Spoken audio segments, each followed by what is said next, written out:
esprit de prière vienne dans ce lieu, qu'un esprit de prière saisisse les cœurs tout au long de cette semaine, même les cœurs les plus durs, même les cœurs les plus rebelles, même les cœurs les plus tortueux. J'appelle la gloire de Dieu Sheporio Sata, Brita Tatatoyo, Livalia Sebro, Shapria Sate, Osapapapaye, Shakata. Alléluia, soupire dans l'esprit, soupire pour un réveil personnel, soupire pour que sa gloire descende, soupire pour un réveil collectif, soupire peuple de Dieu, soupire ce matin, soupire sa gloire, appelle sa gloire, déclare sa gloire ce matin. Shokata baba baba sheya. J'appelle ta gloire sur la jeunesse. J'appelle ta gloire du plus jeune au plus petit, de la femme à l'enfant, du vieillard à l'adulte. J'appelle ta gloire ce matin. J'appelle ta gloire. J'appelle ta gloire. J'appelle ta gloire. J'appelle ta gloire. Restons un instant dans sa présence, les yeux fermés. Chaprosotata. Prikasito prozagede breyata. Pribababa shitoto. Pribababa kaisoto. Ate babaya. Pribababa sheya. J'aimerais prier ce matin pour ceux qui, au milieu de nous, pendant qu'un esprit de prière demeure au milieu de son peuple, pour ceux qui ce matin ne vivent pas encore cette vérité conformément à sa parole. J'aimerais prier pour ceux qui ce matin, et alors que je priais pour ce culte, l'Esprit me rappelait combien parfois certains ont des problèmes même de couple dans leur maison. J'aimerais prier pour vous ce matin, vous qui soupirez après un retour à la vie de Dieu, vous qui soupirez après un retour à la vérité, vous qui soupirez. Ce matin, l'Esprit de Dieu est là pour vous relever, vous toucher. Vous qui avez faim et soif de revenir dans cette communion avec le Saint-Esprit, simplement là où vous êtes, levez vos mains bien haut, levez vos mains devant le Seigneur. Levez vos mains, peuple de Dieu, ce matin.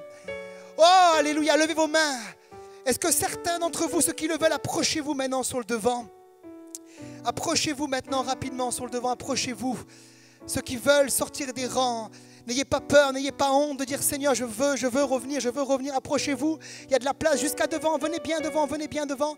Approchez-vous sur le côté, approchez-vous partout. On va prier pour vous ce matin. On va prier et déclarer sa gloire sur vous, venez sur le devant. Vous qui êtes là sincères, je veux revenir à mon premier amour. Je veux revenir à cette communion que j'ai perdue. Je ne veux plus faire semblant. Je ne veux plus être un hypocrite dans l'église de Christ. Mais je veux que sa gloire descende cette semaine. Je m'engage à venir à ces réunions de prière. Je m'engage pour un temps de repentance. Je m'engage. Et l'Esprit parle à des couples qui ont des problèmes ce matin. Approchez-vous devant. Certains qui cachent la vérité, approchez-vous ce matin. C'est un temps de grâce pour vous ce matin. Karibisoto, brasata, bripapashito toto, brasata. Père, je déclare sur ton peuple ce matin cette liberté glorieuse. Je déclare sur chacun d'eux la puissance de la liberté glorieuse des enfants de Dieu. Je déclare ce matin que toute chaîne maintenant est brisée dans le nom de Jésus. Je déclare que tous les liens, que la servitude, que le mensonge, que le péché, le petit péché mignon parfois qui était entretenu dans certaines de ces vies est détruit ce matin au nom de Jésus. Je déclare un feu sur eux, le feu du premier amour, le feu de ta gloire, le feu de ta présence. Je déclare que cette semaine de prière, ils sont les candidats pour la visitation de Dieu. Que rien ne les empêche de venir, que rien ne les empêche de te chercher, que rien ne les empêche de jeûner et de supplier pour un réveil personnel. Seigneur, bénis-les ce matin. Visite-les dans le nom de Jésus. Que ta gloire vienne, qu'une Shekinah vienne, qu'une présence plus forte, plus grande de ta présence les envahisse maintenant. Je déclare ta puissance sur eux et je déclare ta liberté glorieuse. Dans le nom de Jésus. Dans le nom de Jésus. Est-ce qu'on pourrait ensemble acclamer le Seigneur ce matin?